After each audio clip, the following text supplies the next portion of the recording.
What's up, boys and girls? Welcome back to Expression Gold. You're here with me, Gareth on the Guru. Sam and Alex in the background. Keep all you happy. We're going to do some work on the CRZ.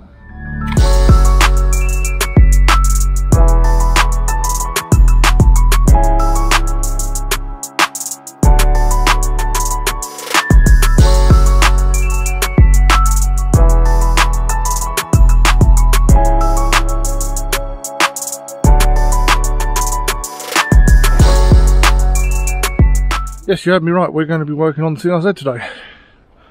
So we are going to fit, well I say we, it's going to be me, they're going to stand around and look pretty. I forgot what number it is already, fuck's sake. I'll go back to the part. Hardrace part number 6940. This is a rear anti-roll bar, or as the Yanks like to call it, a rear sway bar.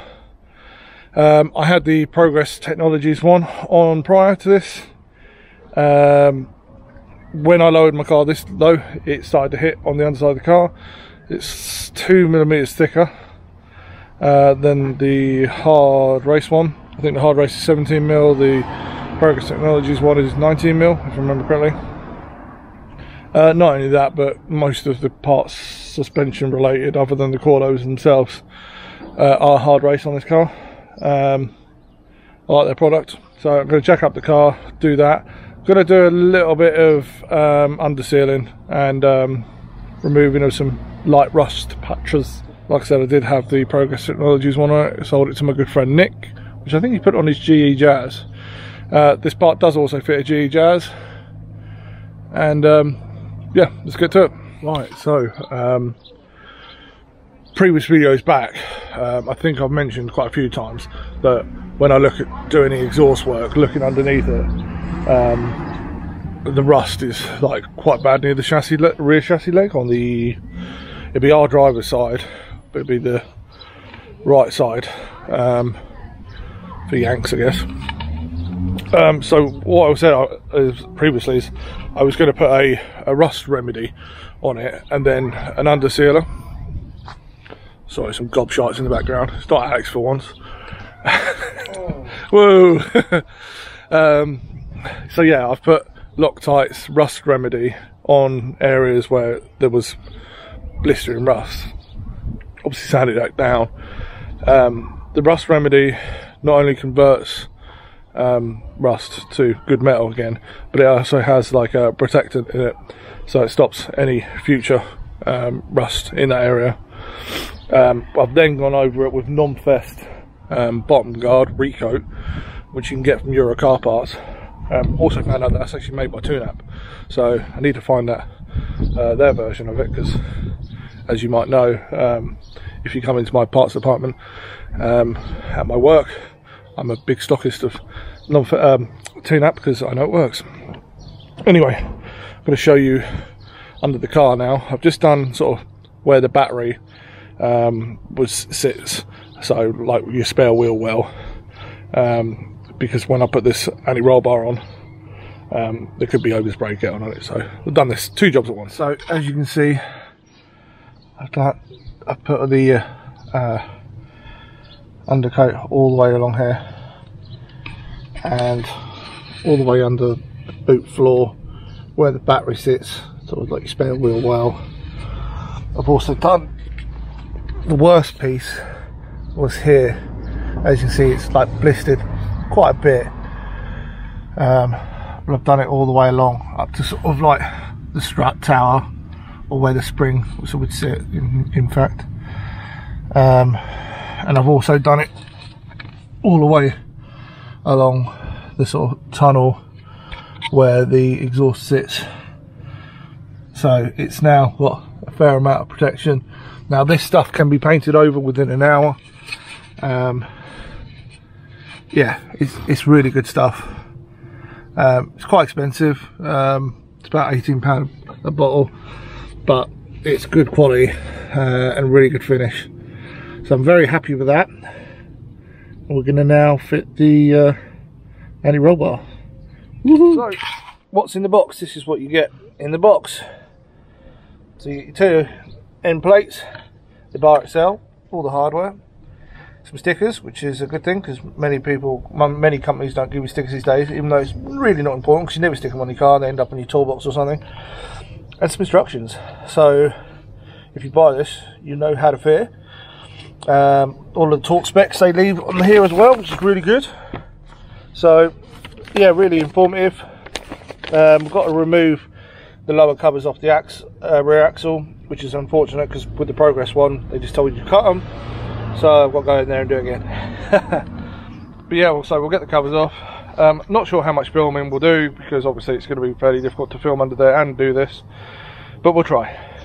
Right, I've loosely put this together. These bolts with the keyway in them, or the hex key, they're the bigger ones that will go through the axle. You've got to drop them in first, so this head down, or the other way around actually, so the actual nuts at the bottom through the axle. We're going to give that a go now. Like I said, I don't know how much I'm going to be able to record because, you know, there's not much space under there, but I'll do my best.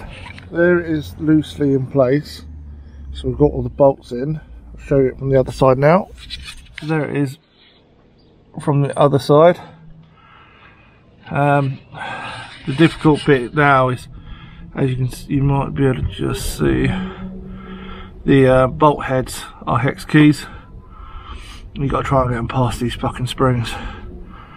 If you're going to fit these, it'd be a better idea to do it before you fit your lowering springs and coilovers. Oh well. I like the contrast between the blue and the green though, that's pretty cool. Right, we'll get that on. Oh, well, we'll attempt to get it on.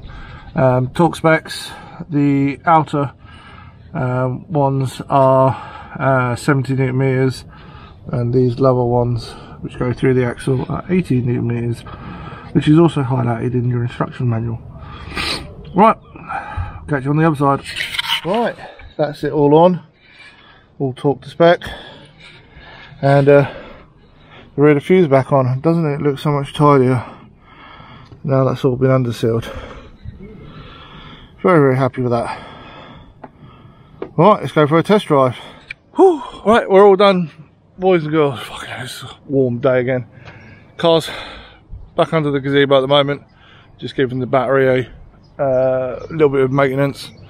As some of you know, I don't drive this car very often. It's my toy. Between the last MOT, which is a yearly annual test we have here in the UK, I have it done in August time, I think it is. It's done 600 odd miles since the last MOT. It doesn't get really driven at all. Like I say, it's just a toy. Goes to car shows, go for the odd blast. Yeah. Anyway, put the battery on charge just to give it a bit of maintenance. Car handles phenomenal. Fits much better than the Progress Technology one. There's much more clearance between where the floor where the battery is. I keep saying the spare wheel well. Obviously on these cars that's where the IMA battery is. Obviously I've taken both Alex and Sam out on individual chips because obviously it's pretty much a two-seater car. I don't have any rear seats, as some of you already know. Alex, what's your thoughts? Fucking mint. Okay, fair enough. And Sam? That's good. Just makes me want to get one for mine now. Oh, good. Yeah, so it's another Hardrace product I would highly recommend. Definitely better than the Progress Technology one. I'm hoping it's going to be... You just fart. I hope the camera picked that out. Yeah, I mean, the Progress Technology one, on mine it didn't seem that bad, but on Alex's, on his GK5, I don't know if it's just in a worse position, like lower down, closer to the road, but his is really, really rusted. So we're probably going to sand that down, rust treat it, and put the non-fest undersealer on it, because like I said, that is paintable, so we could paint it all a manner of colours. Might do it body colour, might do it big G green, or acid green as everyone knows it as. That's what I like to call it. No, it's not quite big G green. It's slightly. Mine's got a bit more green to it than the sort of yellow, I suppose. But yeah, so yes, another hot day, more work done on the cars. Please check out the sponsors in the intro and the outro, and I'll see you in the next video again. Bye bye. Peace. In a bit. Bye.